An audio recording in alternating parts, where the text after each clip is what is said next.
What is going on, guys? So I told y'all that I'd make a new video whenever 9.2 came out. We got the double legendaries and everything, and I wanted to really showcase to you just how strong the one-shot demonology is. And it's absolutely disgusting. I do think it will get nerfed, so definitely take advantage of it while you can. But I'm going to explain to you, break it down how all the modifiers for the damage works and everything, just so you can get the biggest bolts also. And I'll explain to you like a different build that you can play if you really want to play the Omega one shot, but it's not personally my favorite, so I'm not going to show you in this video. I'm just going to show you my exact setup every single time I go for the kill. All right. So first, I want to explain to you just talents really quick. I want to go break down like the talents and how the modifiers and everything work well together before we get too far into it. And like a lot of these are my basic talents, and I can go through all of them. But I really just want to explain the modifiers. Like, I mean, if you're a warlock, you're watching this video, you probably already know what Dread Lash, Demon Skin, Dark Pact. You can play either of these depending on what you're fighting. But I will tell you, if you do not know, whenever you play Demon Skin, you get the 12,000 absorption as well as your pet gets some absorption. So with that being said, if you're playing like a really heavy like a cleave comp that has a potential like you see Unholy DKs, Warriors, BM Hunters now with their legendary where they can passively kill your pet, that demon skin might be enough to help passively keep your pet alive. So be mindful of that because certain comps can really decimate your pet, and it can be really frustrating trying to get a new pet. With that being said, the rest of the talents, these are kind of preferential. It's whatever you enjoy, but the setup that I normally do a Mortal Coil into an Axe Toss, so to completely lock down the DPS whenever I'm trying to really get that one shot or that kill. All right, so these are going to be your modifying talents, okay? And I'll explain this to you. So Power Siphon, it instantly sacrifices up to 2 wild imps, generating 2 charges of Demonic Core. Now, Demonic Core, if you do not know, is pretty much your instant cast Demon Bolts. So you don't have to cast that 3-minute long cast, it seems like. Like you're never going to get that off. So you have to really rely on your Demonic Cores. And the Power Siphon really helps with that instant burst go. So that Power Siphon, the second that you do it, sacrifices 2 imps, and it gives you 2 charges of Demonic Core for those imps. Now, whenever you sacrifice those imps, it also causes your Demon Bolt to do 30% additional damage.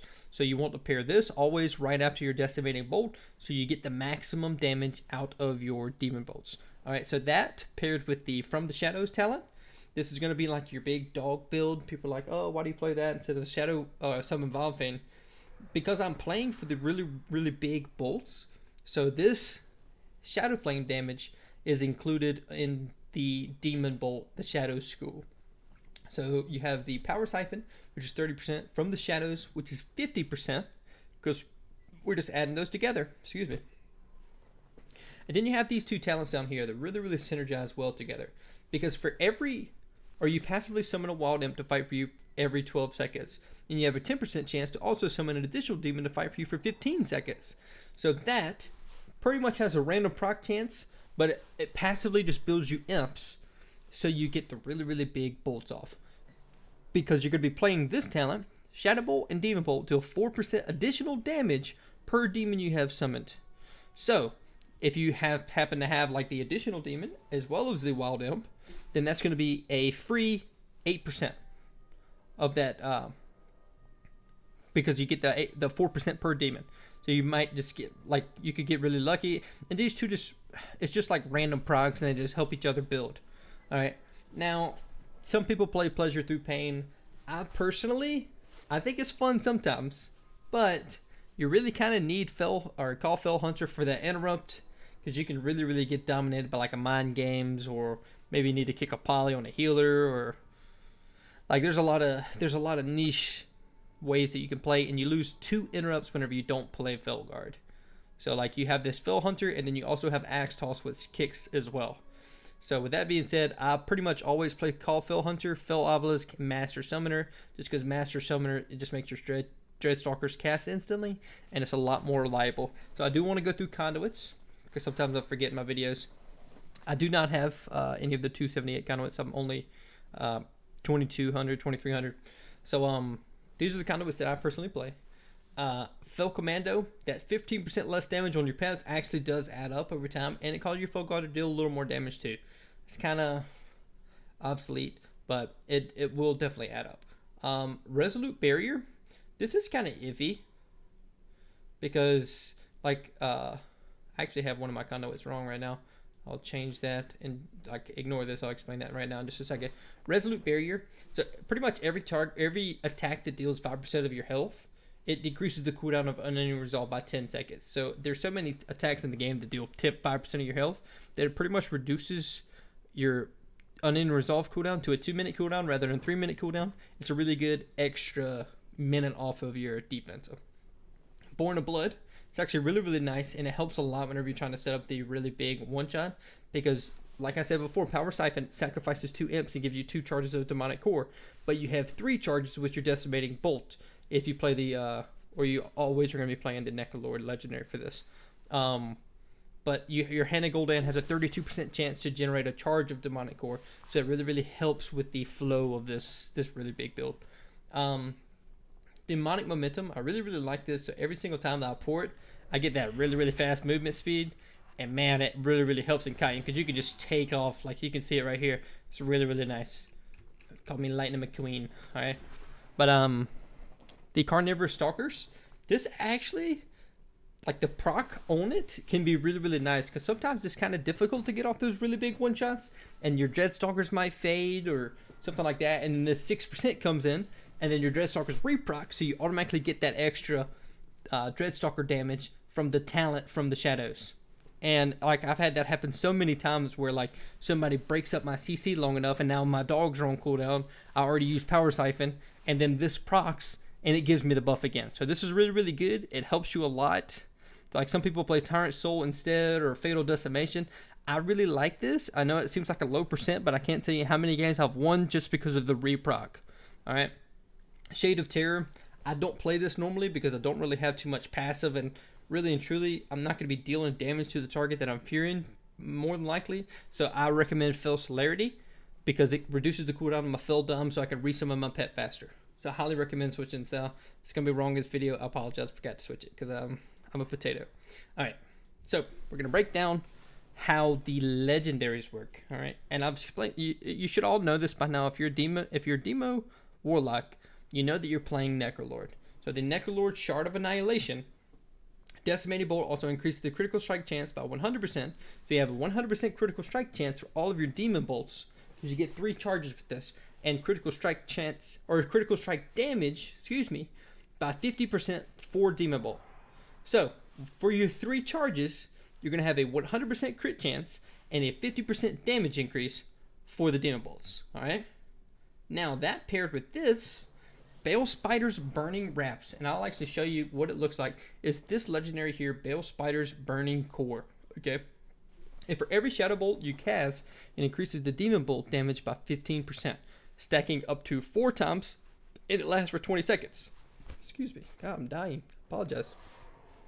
But, this is another modifier, and I'm gonna add this up for you real quick, just so I can explain to you how much of a modifier this is. But this legendary is a free 60% damage. All you have to do is cast a couple Shadow Bolts and you get it off. All right, and the buff stacks up for 20 seconds, so you kind of have a little bit of time to do it. This legendary, you automatically get passive legendary. So you have the 60% from the Barrel Spiders. You have the 50% with the 100% crit chance, but you have a 50% damage modifier. So this is 110% baseline. Just from these 2 legendaries, you just have to cast a couple Shadow Bolts.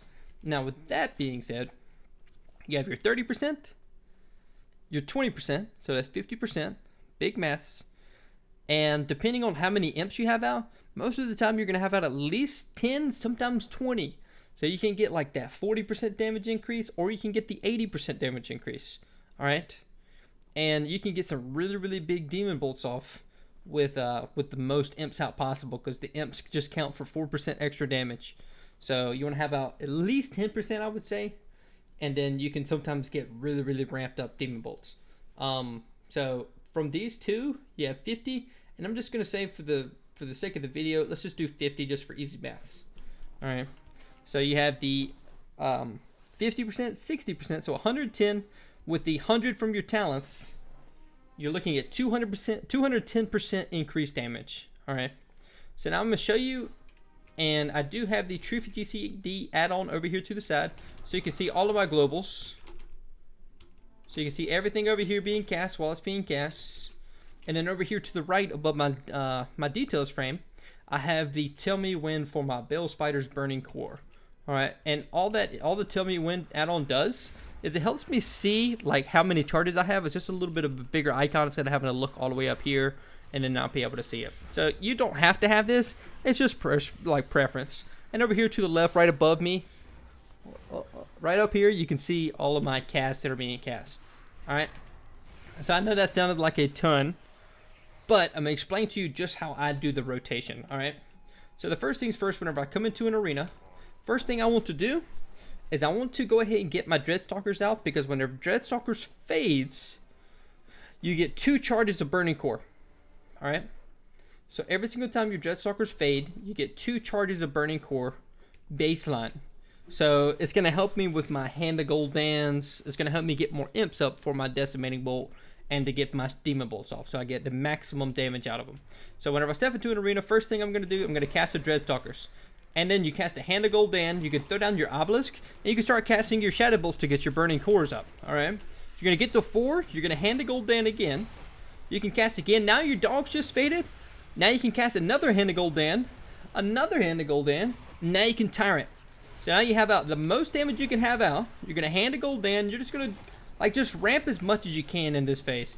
And you're just going to get your Shadow Bolt up so you keep your Bell Spider's Burning Core. And I know it sounds like a lot, but I promise it's really not that much. But you're going to Decimating Bolt. You want to have up your dog buff, your Power Siphon. Now I coil, Demon Bolt, stun, Demon Bolt, Demon Bolt. Alright? And you're probably like, that seemed like so much. But really and truly, the most important thing that you can do is have up your Bell Spiders, have up your Call Dreadstalkers with your from the Shadows talent that you picked, so you get that extra modifier. You get the extra modifier from your Power Siphon, and then you send your Demon Bolts after casting your Decimating Bolt. So you want to Decimating Bolt, Call Dreadstalkers, Power Siphon, Coil, Decimating Bolt, or not Decimating Bolt, sorry. You want to Decimating Bolt, Coil, Call Dreadstalkers, Power Siphon, Shadow Bolt. I'm messing you all up. You want to Demon Bolt. See, I'm a potato today. I apologize. So you want to Demon Bolt, stun, Demon Bolts. And you people, like, I mean, if you're new to Warlock, highly recommend making some macros for that, because like in my burst macro, I do have my Power Siphon, I have my Blood Ratio, my Blood Fury Ratio, I have my Badge Trinket all into my Power Siphon, because every single time I Power Siphon, I'm going to be looking to get those big Demon Bolts afterwards, and that's really whenever I need my Trinket, that's whenever I need my Blood Fury and everything like that. But yeah, it's just a simple macro, just /cast Power Siphon /use your Trinket /cast Blood Fury ratio. But these are pretty nice. Let me see where I have them. I have a stun macro for my target. I have an actual stun for my target. So this is a if I want to stun my, like if I'm targeting this training dummy, if I want to stun him, then all I'll do is press this macro and it instantly stuns. Now I'll also make a macro for stunning a healer, because sometimes whenever you are playing like let's say for example you're playing a MLD or you're playing a RMP and you need to get off like CC, and you know that the priest might death it, or he might a druid, like if your mage can't secure a polymorph on his own, then you need to maybe stun the healer for him. Then you can make a /cast at focus macro for the exact same thing. So like say this raider, what this is, let's say this raider dummy over here is my healer. We'll put my skull on that, and then I'm attacking this over here. So now my focus macro, so that I can stun the healer, and then my then my maze might be able to get that off. So I don't have to de-target this. It automatically stuns that target, and it locks them out. Like, so many times I have to like lock mind games and I don't have a kick, or if like I'm in CC, I can't use my Call Fell Hunter, then I have to stun, because this stun also locks the target out of their school for 4 seconds. So it's also a kick and a stun. So it's really, really like situational, but a lot of times like that can actually secure a win with like that 4-second stun on the healer into a full fear, or that 4-second stun on a healer into a full poly, or just that 4-second stun for an interrupt. There's so many like niche places that you can do it, and it's really, really neat for that reason. So yeah, that's about it. I'm gonna try to be making some affliction guides, try to be making some more like demoable or demo guides, because I think there's some different possibilities you could do with like this legendary here, the Dread Calling, and the 2-set. Like the 2-set bonus for Warlocks looking really, really strong, because you could, I think you'll be able to really, really ramp up. And I want to do a whole video on that too, because I'm going to be trying that a little bit in arenas. I think that'll be a more consistent build if they do happen to nerf Bell Spiders. But for sure, obviously, always, subscribe to the channel. I really appreciate that. And if you enjoy this, I do stream on Twitch. You can follow me at twitch.tv/RoxyBolts, and I can answer as many questions as I can live. Feel free to ask away. I try to help as many people as I can. Do a lot of viewer games. I like to really, really help people out. But I hope you enjoyed this video, and look forward to a couple more, because I do have an affliction guide coming out shortly after this one. But yeah, peace. I hope y'all enjoyed it. Y'all take it easy.